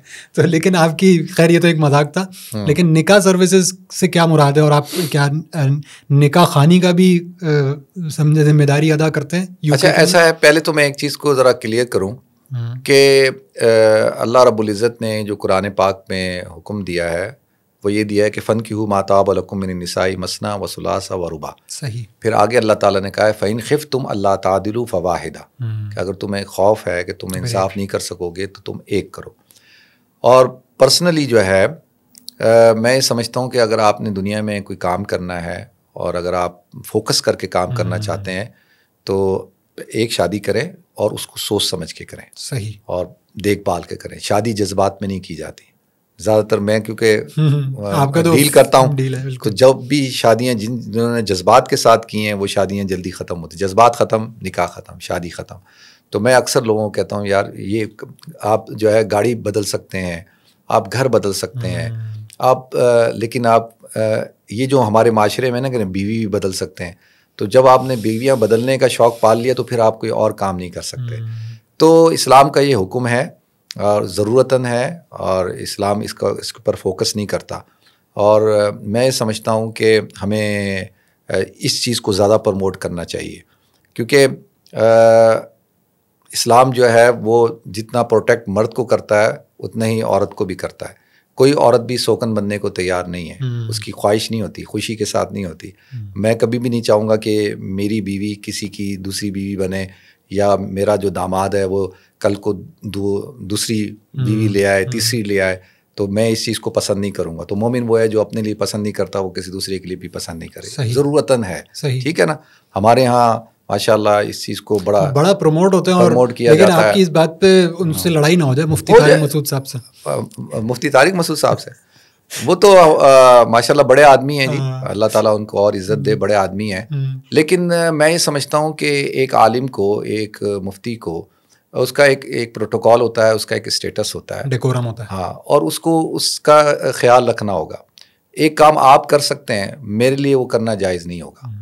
کہ وہ کیوں؟ اس لیے کہ بھائی میرا ایک پروٹوکول ہے اور مجھے اس چیز کا خیال رکھنا ہے. میں کراچی میں پیدا ہوا اور میں بھی ابے تبے کی زبان بول سکتا ہوں. میں بھی بول سکتا ہوں بھائی کہاں جا رہی ہے, آ رہی ہے, یہ ہے وہ ہے, اس طرح کر کے بات کر سکتا ہوں. لیکن یہ this is not a way to speak. اور کیوں حضور اکرم صلی اللہ علیہ وسلم کو بھیجا گیا قبیلہ بنی سعد کے اندر؟ کیوں کہ وہ لوگ فصحا تھے, ان کی زبان کے اندر فصاحت تھی. حضور اکرم صلی اللہ علیہ وسلم سے اللہ تعالیٰ نے کام لینا تھا نا, تو اسی لیے ان کی زبان کے اندر فصاحت. تو اسی لیے علماء کو, خاص طور پہ علماء کو اپنی زبان کو شائستگی کے ساتھ استعمال کرنا چاہیے, اسٹریٹ لینگویج کو یوز نہیں کرنا چاہیے. اس سے کیا ہوتا ہے کہ جو عوام ہے, جو معاشرہ ہے, نوجوان ہیں, اس سے انسپریشن لیتے ہیں اور وہ بھی اسی طرح سے اس کو اڈاپٹ کرتے ہیں.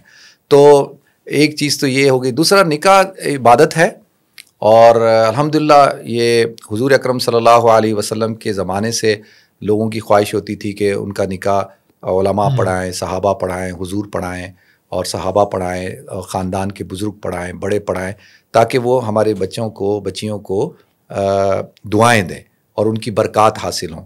ہر ایک کی خواہش ہوتی ہے. تو اب میرے سے بھی بہت سارے لوگ نکاح پڑھوانا چاہتے ہیں, کیونکہ بہت دوست ہیں, کتنا ہلکا احباب ہے, اور اگر وہ ویسی میں چلتے پھرتے کر لوں گا تو میرے لیے مشکل ہو جائے گا, کیونکہ میری تو ٹائم مینجمنٹ ہے نا. میں تو ایک منٹ کیلکولیٹ کرتا ہوں. میری سگی بھتیجی کی شادی تھی ابھی, اور میں نے کمٹمنٹ کی ہوئی تھی. ایک ہماری جاننے والی ہیں, بڑی اچھی فین بھی ہیں ہماری, ان کا پورا خاندان, اور ان کے بچے کا نکاح تھا اور انہوں نے مجھ سے 4 مہینے پہلے سے بک کیا ہوا تھا. تو میرے بچے گئے گجرات شادی میں نہیں گیا. میرا سالہ کہتا رہ گیا کہ یار یہ کیا بات ہوئی. میں نے کہا میری کمٹمنٹ ہے, تو 3 کمٹمنٹ ہیں, وہ ان 3 کمٹمنٹ کو میں آگے پیچھے نہیں کر سکتا. تم نے تو اچانک اعلان کر دیا جی میں ابھی شادی کر رہا ہوں. میں نے کہا ایسا تو نہیں ہوتا, مجھ سے اگر کچھ کروانا ہے تو مجھ سے تو بھائی 4 مہینے 6 مہینے پہلے بتانا ہوگا. تو نکاح سروسز اس لیے ہم نے اس کو وہاں رکھا کہ لوگ جاتے ہیں اور اپنے اچھا سیریس بھی ہے نا. مثال کے طور پہ اب اسد اپنے بھائی کا نکاح مجھ سے پڑھوانا چاہتا ہے. میں نے UK سے آ کے کراچی میں نکاح پڑھائے, میں نے دبئی جا کے نکاح پڑھائے. لوگ مجھ سے کہاں پڑھواتے ہیں نکاح. تو محبت ہے نا, لیکن اگر وہ پڑھوانا چاہتا ہے تو سیریس بھی تو ہو نا. پتہ چلے آپ کا میں نے نوٹ کر لیا میری ٹیم نے کہ جی فلاں ڈیٹ کو میں کمیٹڈ ہوں, اور آپ مجھے 1 مہینے بعد کہنی جی مفتی صاحب وہ میں تو نہیں یار, وہ فلانا مولوی مل گیا تھا, یہ ہو گیا تھا. تو پھر ہم نے ایک نظام بنایا ہوا ہے, ایک سسٹم بنایا ہوا ہے. آپ نے اس سسٹم کو فالو کرنا ہے. تو پھر اس وقت پھر کمٹمنٹ ہوگی تو میں پھر انشاءاللہ نہ تو نہیں کروں گا, لیکن کوشش کرتا ہوں کہ پڑھا لوں, لیکن یعنی زیادہ ایسا نہیں کرتا کہ ہر جگہ جا کے پڑھاؤں. اپنے ویسے کوشش کرتا ہوں میری مسجد میں آ کے لوگ پڑھوا لیں تو زیادہ اچھا ہے نا. وہ میں وہیں ہوتا ہوں, جمعے کے بعد پڑھوا لیں, صحیح, وہ زیادہ اچھا ہے. صحیح. تو ایسا بھی کرتے ہیں. اچھا یہ آپ نے UK کیونکہ UK کے اندر ہیں آپ, اسلام چینل سے آپ کا کتنا لمبا سفر ہو گیا اور کب سے آپ ٹی وی کے اوپر ہی ٹرانسمیشنز؟ اچھا ایسا ہے کہ میرے بڑے بھائی صاحب ہیں آفتاب صاحب. جی. اچھا ہم جیسے جو لوگ ہیں نا اسد, ہم لوگوں کو بڑے چیلنجز ہیں. وہ اس وجہ سے کہ وہ چیلنجز ایک عام مولوی کو نہیں ہوں گے. وہ اس لیے کہ آئی بورن ان کراچی, ٹھیک ہے, سندھی مسلم میں پیدا ہوا, اور انکل سریا ہاسپٹل ہوتا تھا ادھر پیدا ہوا میں. اور جب میں سندھی مسلم میں تھا تو یہ ہماری مسجد ہے محمد بن قاسم مسجد, جی گلستان اسکول کے ساتھ. بالکل. تو میں جب حفظ کرتا تھا چھوٹا تھا, وہاں پہ شبینہ پڑھاتا تھا, اسماعیل صاحب شبینہ کرتے تھے, اور قیام اللیل ہوتا تھا, وہاں پڑھاتا تھا. تو جب میں نے حفظ کیا تو حفظ کرنے کے بعد مجھے کوئی جگہ نہیں ملی جہاں پہ میں تراویح سنا سکوں. ہر کوئی کہتا تھا سننے کے لیے آ جاؤ, پڑھانے کے لیے کوئی جگہ ہی نہیں ہے, مسجد نہیں ہے, کوئی جگہ نہیں ہے. کیونکہ ہمارے ہاں ایک مزاج ہے کہ جس مسجد کا امام ہے وہی پڑھائے گا, کوئی دوسرا نہیں پڑھائے گا. تو اب میں بڑا پریشان کہ بھائی میں کہاں پہ اپنا قرآن سناؤں. تو کوئی مسجد نہیں ہے, کوئی کچھ نہیں ہے. جب ہم 1984 میں ڈیفینس شفٹ ہو گئے تو ڈیفینس میں تو I was the first one to become عالم. پورے محلے میں, پورے اس علاقے کے اندر کوئی لڑکا ایسا نہیں تھا جو ٹوپی پہنتا اور داڑھی والا, مجھے مذاق اڑاتے تھے وہ سارے. بالکل ڈیفینس تو آباد ہی ایسا ہوا ہے. تو وہ تو اس وقت میں بات کر رہا ہوں. جنید جمشید نے تھوڑا سا پرسیپشن چینج کیا, لیکن میں جس زمانے کی بات کر رہا ہوں اس زمانے میں تو تصور بھی نہیں تھا کہ بچے حافظ بنتے ہوں, عالم بنتے ہوں. تو میرے لیے کافی چیلنجز تھے. میں مدرسے میں جاتا تھا تو ایک ٹوٹلی ڈفرینٹ ماحول ہوتا تھا, میں گھر میں آتا تھا تو ٹوٹلی ڈفرینٹ ماحول, محلے میں ٹوٹلی ڈفرینٹ انوائرمنٹ ہے. تو میں بہت کنفیوز بھی چلتا تھا. پھر میں مدرسے میں دیکھتا تھا کہ یار بچے ہیں, کوئی مردان سے آیا ہوا ہے, کوئی بہاولپور سے آیا ہوا ہے, وہ پارٹ ٹائم کیا سائیکلوں پہ جا رہے ہیں, موذنی کر رہے ہیں, اور بچوں کو قرآن پڑھا رہے ہیں, امامت کر رہے ہیں, اور تنخواہ کتنی ہے 1500. یار 1500 میں تو ہم ایک وقت کا کھانا کھاتے ہیں, تو یہ کیسے ہوگا؟ تو I was always worry about my future کہ یار اس کے اندر میں کیا کروں گا, میں کیسے. اچھا امامت کے لیے تو کوئی امامت بھی دینے کو تیار نہیں ہے. اچھا وہ کہے گا بھائی اس کو کہاں سے امامت دیں, یہ اس زمانے میں تو 1500 2000 کا. تو میرے لیے بڑے چیلنجز تھے یہ. تو میں آلویز سوچتا تھا کہ یار میرا یہ جو فیوچر ہے ایز اے عالم, یہ میں کیسے اس کو لے کے چلوں گا. تو اس کے لیے میرے بڑے بھائی صاحب ہیں, تو انہوں نے مجھ سے کہا کہ یار تم نے کیا کرنا ہے. میں نے کہا یار آپ سب ہم گاڑیوں کا کام کرتے ہیں, میں بھی بزنس کرتا ہوں, کچھ عرصے مجھے کاروبار کرنا ہے, اور میں انشاءاللہ جب اپنے آپ کو اسٹیبلش کر لوں گا تو اسی دوران میں دین کا کام بھی شروع کر دوں گا. ٹھیک ہے, جب میں فائنینشلی اسٹرانگ ہو جاؤں گا تو پھر مجھے یہ نہیں ہوگا کہ یار کوئی تنخواہ ملتی ہے نہ ملے. تو انہوں نے کہا اچھا ٹھیک ہے, تم نے کہاں جانا ہے؟ تو میرے دوست تھے, ساتھی تھے جو ساؤتھ افریقہ کے, زامبیا کے, کینیا کے. ایک زمانہ تھا بہت لوگ آتے تھے یہاں پہ پڑھنے کے لیے بنوری ٹاؤن میں. تو میرے سارے دوست تھے, تو وہ کہتے تھے یار وہاں بڑی خوشحالی ہے, اور میں دیکھتا تھا یار بڑے چھٹیوں میں جا رہے ہیں, عمرہ کرنے جا رہے ہیں. تو وہ کہتے تھے وہاں تو بڑی ہم لوگ بزنس ہے, یہ ہے. تو بھائی نے کہا کہاں جانا ہے؟ میں نے کہا مجھے افریقہ جانا ہے. اوکے. انہوں نے کہا یار لوگ امریکہ جانا چاہتے ہیں, انگلینڈ جانا چاہتے ہیں. وہ مجھے دبئی لے کے گئے. دبئی میں ہم گئے تو میں نے کہا مجھے دبئی میں رہنا نہیں ہے. انہوں نے کہا کہاں رہنا ہے؟ میں نے کہا افریقہ رہنا ہے. تو ہم نے پھر ایک سفر کیا, وہ لمبا ہے کہ ہم سیشل گئے, ہم کینیا گئے, ہم موزمبیق گئے, ہم ساؤتھ افریقہ گئے, ہم کیمرون گئے, ہم جو ہے وہ پھر اسی سفر میں ہم جو ہے زمبابوے گئے. ٹھیک ہے. تو ایک دوست نے ان کو کہا کہ یار زمبابوے بہتر ملک ہے, وہاں چلے جاؤ.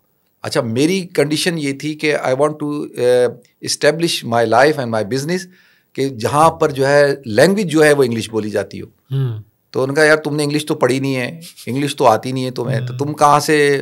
تو میں کہتا تھا یار I can stay over there, then my جو بیریئر ہے انگلش بیریئر آلسو بھی, تو یہ بھی میرا جو ہے, میں الحمدللہ اب انگلش بھی بولتا ہوں. وہ تو جس ماحول میں آپ رہتے ہیں آپ گریجولی کر لیتے ہیں. تو وہ میرا ایک یہ بھی شوق تھا. ٹھیک ہے. اور پھر میں I was that time I was thinking you know کہ my children can born over there and وہ آر ریز ہوں گے, تو ان کی یہ لینگویج پرابلم بھی, کیونکہ آپ کو always you have a complex کہ جب آپ ایک مدرسے کے پڑھے ہوئے ہو اور آپ اسکول نہیں گئے ہوئے ہو اور آپ کے سارے دوست جو ہے وہ ٹاپ ایجوکیٹڈ ہوں, اچھے اسکولوں میں پڑھتے ہوں, تو آپ کو ہمیشہ ایک انفیریٹی کمپلیکس ہوتا ہے نا کہ یار وہ تو انگلش بولتے ہیں, یہ بولتے ہیں, میں ایک مولوی ہوں.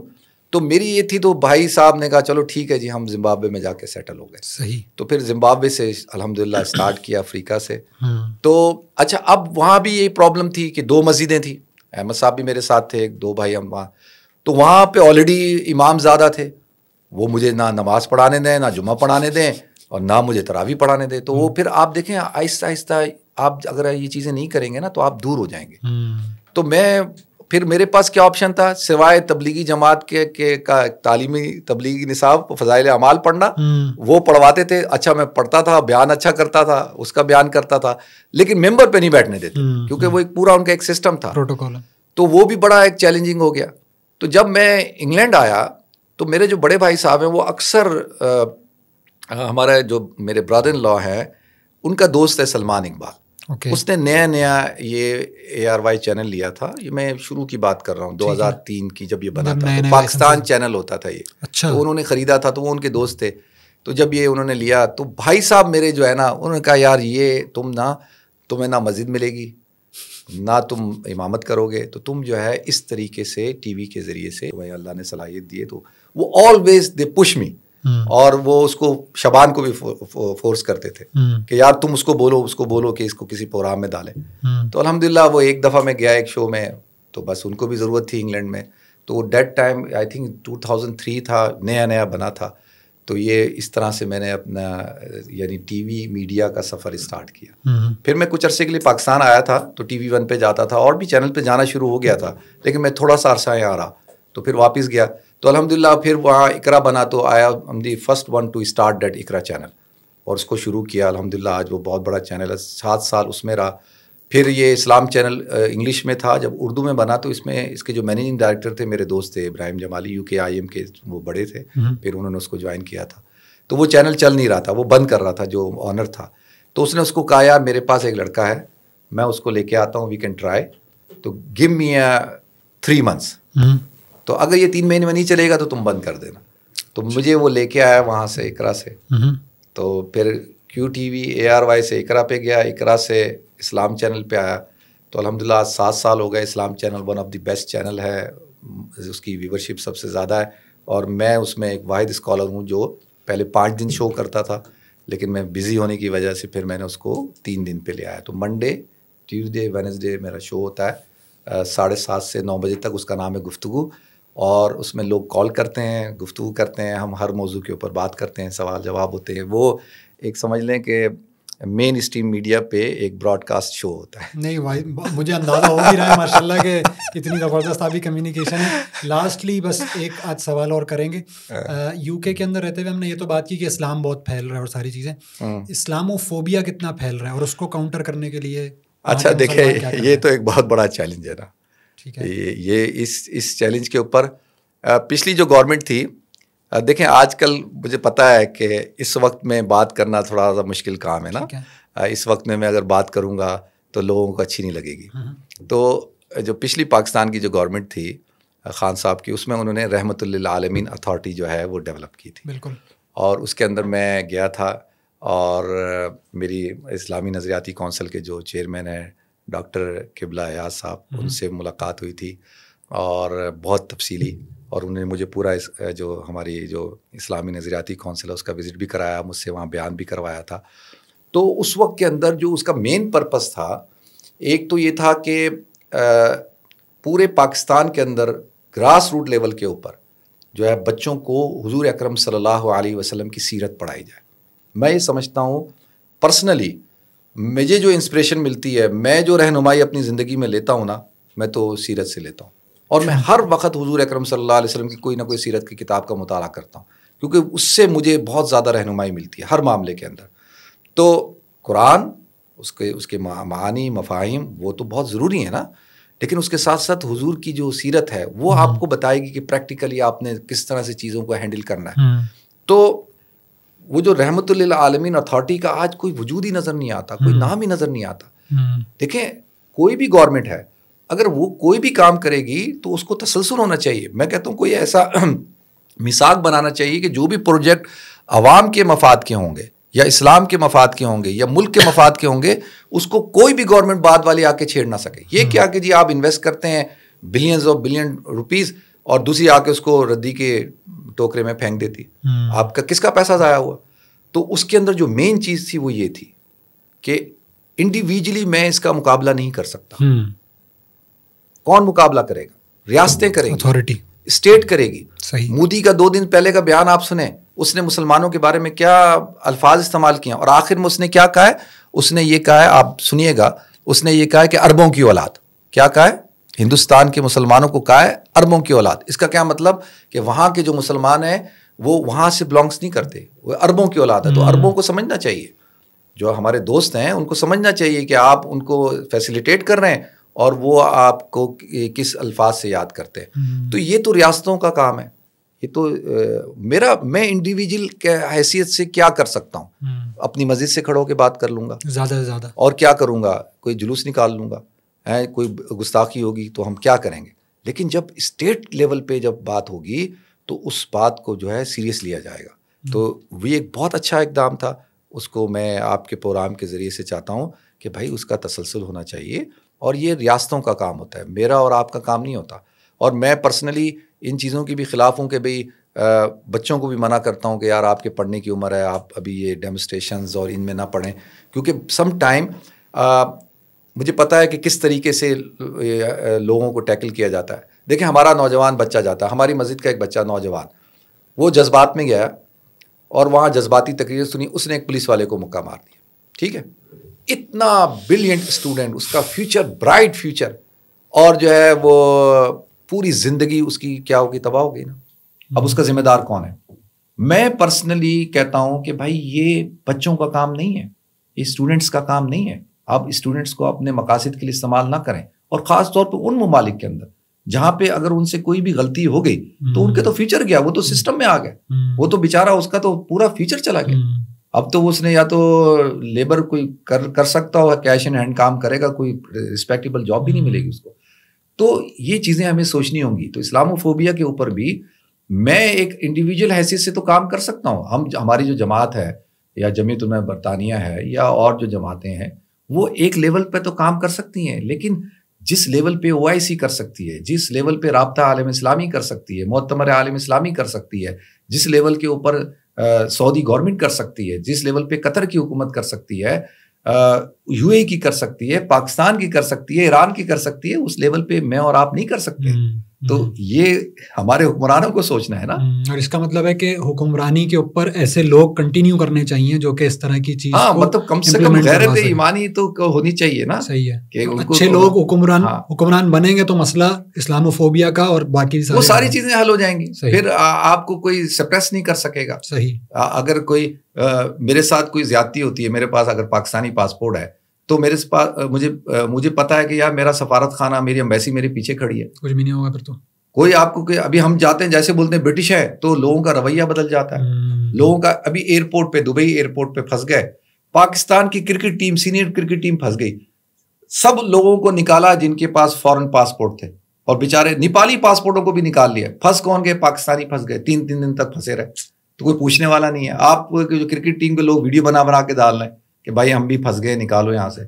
تو یہ دیکھیں نا, ایک امیج ہوتا ہے, آپ کی ایک عزت ہوتی ہے, انفرادی حیثیت سے آپ کو پروٹوکول مل رہا ہے, آپ کی قوم کو, آپ کی عوام کو, آپ کے پاسپورٹ کو تو نہیں مل رہا نا. تو یہ تو اب اس پہ تو کام کرنا ہے.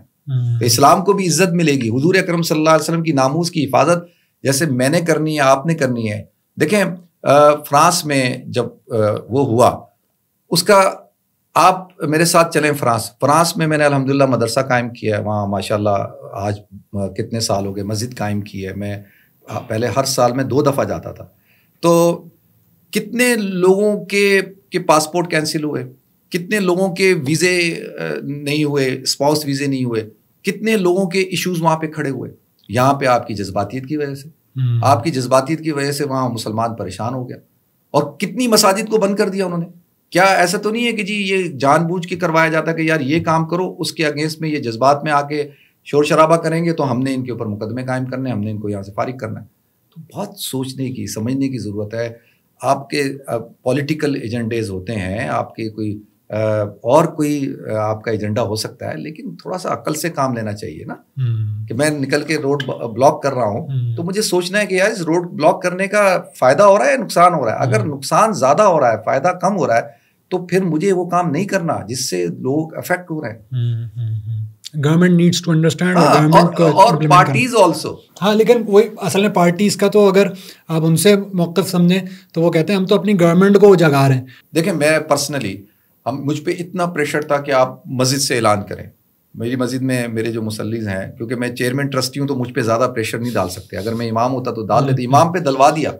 ہمارے یہاں 2 جمعے ہوتے ہیں, مجھ پہ ڈالا گیا. ایک بہت بڑا ڈیمونسٹریشن تھا کہ آپ نے کہنا, اس دن میں نے عربی میں خطبہ دیا اور دعائیں کی اور بہترین, اور عربوں نے مجھے ماتھے سے چوما. انہوں نے کہا یار کیا بات ہے ماشاء اللہ. لیکن کچھ لوگوں کا ایجنڈا یہ تھا کہ میں وہاں سے اعلان کروں اور جو ہے وہ اپنے ایجنڈے کو پورا کریں. میں نے کہا یار یہ کام میں نے نہیں کرنا, یہ کام ہمارا نہیں ہے, ممبر سے ہم نہیں کریں گے.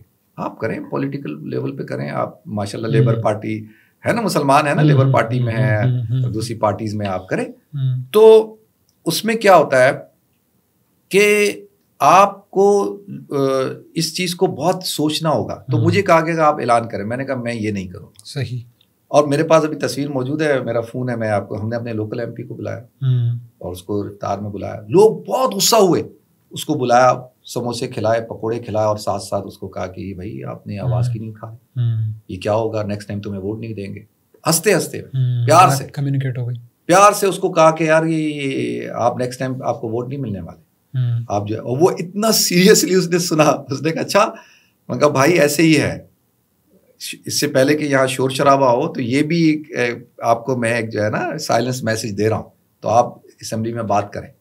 تو ہمیں بہت ساری چیزوں کو سمجھنا ہوتا ہے. تو اب لیکن کیا کریں, ہم تو وقت کے ساتھ ساتھ سمجھے نا چیزوں کو. ہم بھی جذباتی ہوتے تھے, ہم بھی جو ہے مسجد کے ممبر پہ کھڑے ہو کے جو ہے وہ فلاں فرقے کے خلاف اور فلاں مسلک کے خلاف اور فلاں کے خلاف شروع ہو جاتے تھے.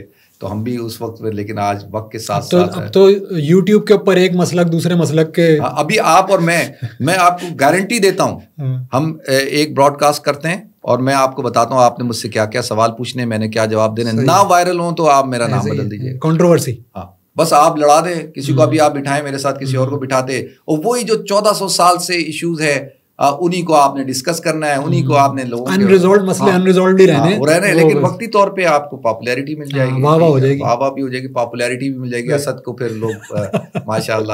تو لیکن اس میں یہ پازیٹیو کام نہیں ہوگا. اور میں آپ کو ایک اور بات بتاؤں اسد, آخر میں آپ جو کام کر رہے ہیں نا, یقین جانیے, یہ میں کافی براڈ کاسٹ دیکھتا ہوں اور آپ کر رہے ہیں, آپ کی ریچ ابھی کم ہے لیکن ہے بڑی پازیٹیو, اور آپ پڑھے لکھے طبقے کو ایڈریس کر رہے ہیں.